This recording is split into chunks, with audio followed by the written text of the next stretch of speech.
Hi guys, it is Monday, June 3rd, and I just wanted to talk a little bit about one of my goals this month of June is intermittent fasting. And I just wanted to talk a little bit about intermittent fasting and my understanding of it and how it works for me and how I'm doing it. Whether I'm doing it right, wrong, I'm not really sure, but it is what it is. So intermittent fasting refers to an eating cycle that includes periods of fasting, usually between 10 and 18 hours. That's like the clinical definition. Although the app I'm using, which I will talk about later, is you can fast up to 24 hours. And, that's like, I guess if you're having like a medical procedure or whatever. So some of the reported benefits of intermittent fasting besides weight loss is improved markers of health, reduced risk of chronic health concerns, as well as brain health. So with weight loss, intermittent fasting lowers your insulin level when you're not consuming food. And this causes cells to release their glucose stores as energy, and it leads to fewer calories overall. So one of the things that I thought when I first started intermittent fasting was that I was going to eat at noon, which is usually when I eat, and then be able to stop at 8 o'clock, which is kind of the way it works for me, and then just eat normally in between. I have been doing this now. I did it Saturday, Sunday, and today, which is Monday. I did find that I have to be really careful to listen to my body and make sure that I'm hungry, because part of the problem with me is going, oh, I want to eat now because I only have this amount of time to eat. And I over the years have lost my full sensor. So I'm either starving or I'm obnoxiously full and can't sit right because I'm that full. So I don't have that, hey, it's time to shut me off. So I have to be really careful when I'm intermittent fasting.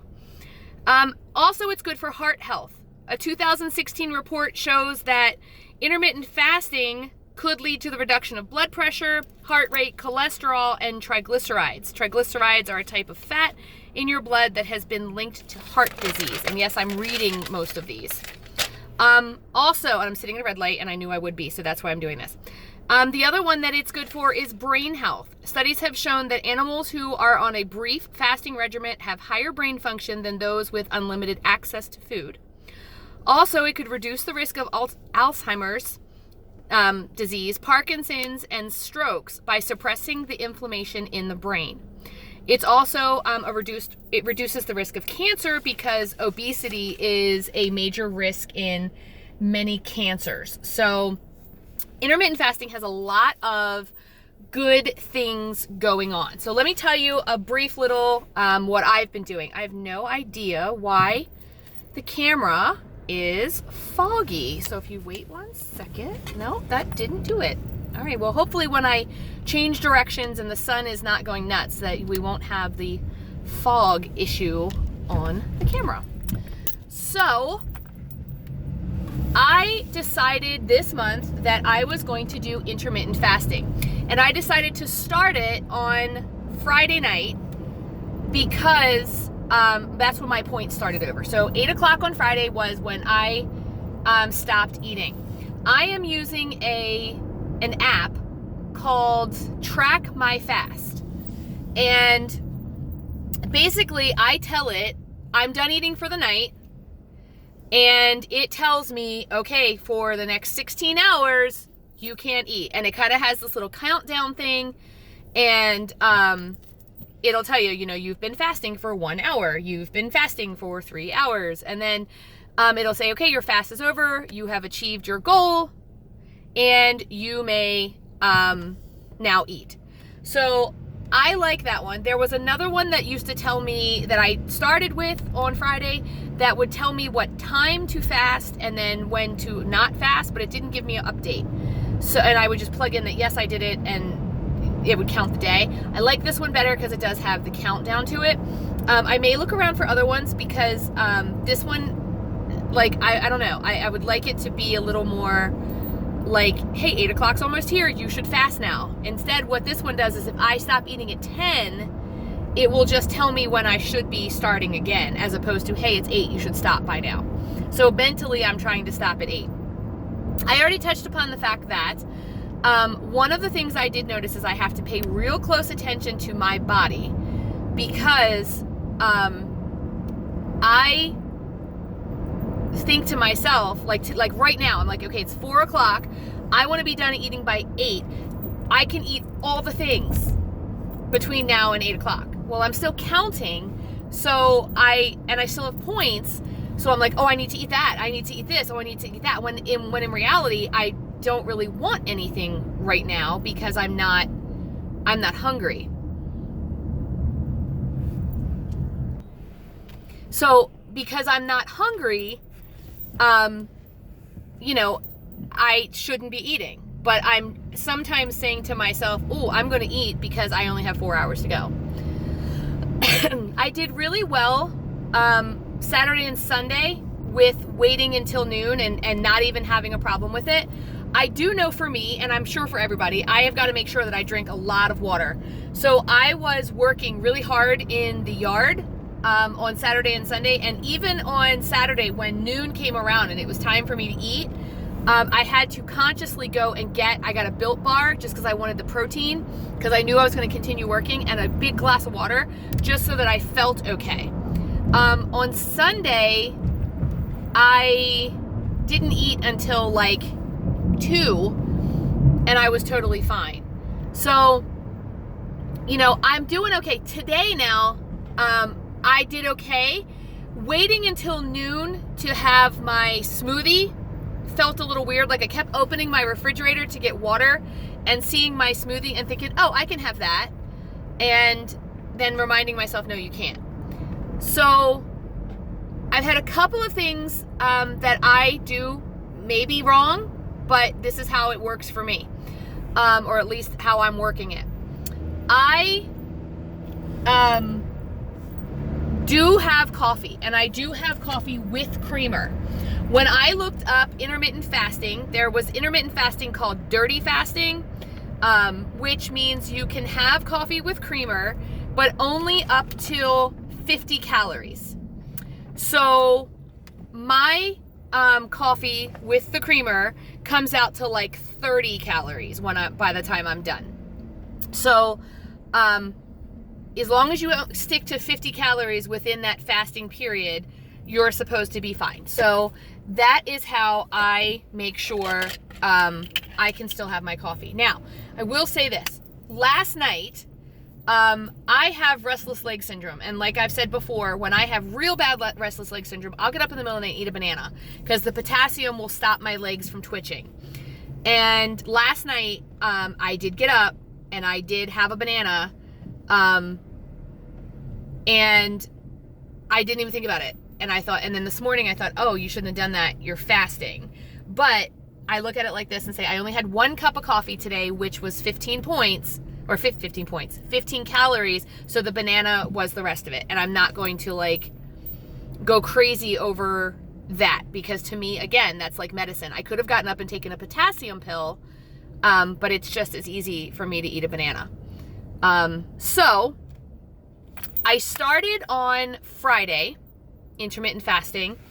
I did it all day Saturday, and then Sunday I did my weigh-in, and only because Friday and Saturday I was so kind of weird and crazy about all the stuff that's happening in my yard with the trees down and the gazebo being messed up and the windows and craziness, that I forgot to weigh in until Sunday. Last Friday I was 179 on Friday of last week, and I was 178 on Saturday of last week, and on Monday of this week I was 179. So I got on the scale on Sunday and I was 176.2. So I am back in what I call the plateau range. My plateau range has been 174 to 176. So that's where I am. I'm hoping to get that to keep going down. As of right now, with everything tracked for the day, including 2 Smart Cakes that I don't even know I'm going to eat. I just threw them in there because I thought about bringing them to work with me today and didn't.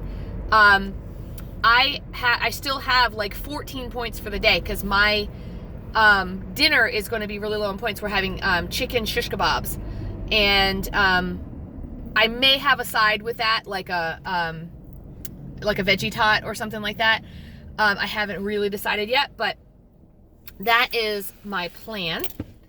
So I'm going to make them when I get home, throw them on the grill, and I will still have 14 points. And honestly, last night I had 8 points worth of enlightened ice cream at like 8 o'clock. And it was like a lemon sorbet or something like that. And it was really good. And I ate that. And I don't really want ice cream tonight. What I really want is a Built Bar. So that's 3 points. So what I'm thinking about doing is I already have my Smart Cakes in there. I may not have them. I may have a Smart Cake and a Built Bar. I don't know. I have 14 points, and it also depends if I have a side. So far today at noon, I had my smoothie. Now my smoothie usually keeps me full for a couple of hours, maybe 1 or 2. At 2 o'clock today, it was time for me to have my lunch. Like, I was hungry at that point. And I had my turkey wrap. I had some fruit. I had some broccoli slaw. And I had a pudding cup. And I had some crackers. And that's a big lunch. So right now, I'm not entirely hungry. Now, for me, I know what's going to happen is I'm going to get home. And because it's more of a habit than anything else, I'm going to get home and be hungry and be like, okay, we have to eat now. And that's okay. Because knowing that I have to be done eating by 8 o'clock, I'll get the shish kebab on the grill. I'll make whatever side we're going to have. And then at like 7:30, I'll have my snack and I'll be good. So far, today was the only day where I was kind of looking at the clock going, oh, can I eat now? But I was okay. Like, I watched Sandy on Let's Get Fit with Sandy, and Sandy makes a comment that I agree with every time she says it, and that is, she isn't ever feeling hungry, and that she feels like sometimes she needs to feel hungry in order to feel like she's losing weight or trying to lose weight, so there's that deprivation part of it. So this morning, when I was feeling hungry, and I don't even know that I was feeling hungry as much as my stomach was growling a little bit, but I mean, it wasn't anything where I was like, oh my gosh, I'm going to be nauseous or my head hurts or anything like that. My tummy rumbled a little. And I thought, okay, this is that I need to feel hungry once in a while to actually be losing weight. The other part that I remember is a long time ago, before Oprah was doing Weight Watchers and whatever, she had this book out with Bob Greene. And Bob Greene and her were doing this diet plan, and basically it was, calories and working out and blah, blah, blah. And she had lost a good chunk of weight. And it was her story about this weight loss journey. And one of the things I remember her saying is that at night, after she would close her kitchen at 7 o'clock.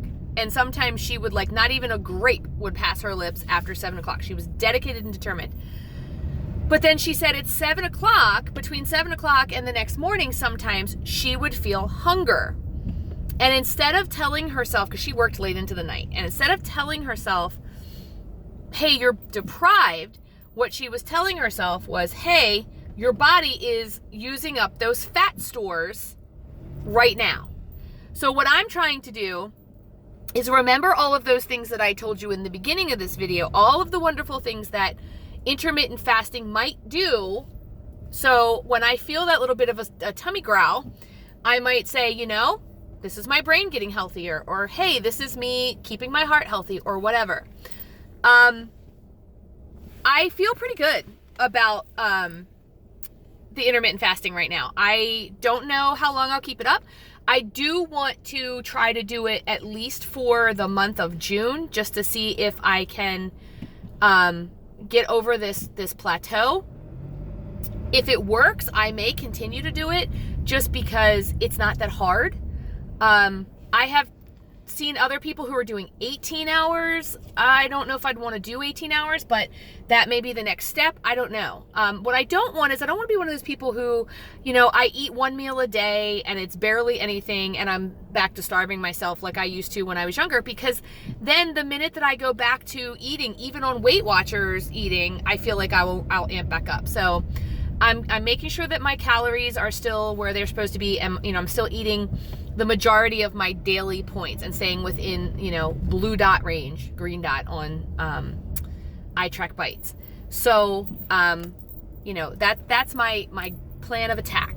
So what I'd like to know is this: do you guys intermittent fast? If you do, any tips or tricks that you have? And how often do you do it? Is it just a way of life for you now? Do you do it when you hit a plateau? Do you do it every couple of weeks? How often do you do it? And how long did you do it before you saw results? And my friend Anita is going to be mad at me because I forgot to bring my water home with me today and I'm thirsty. So when I get home, I'm going to drink a big jug of water.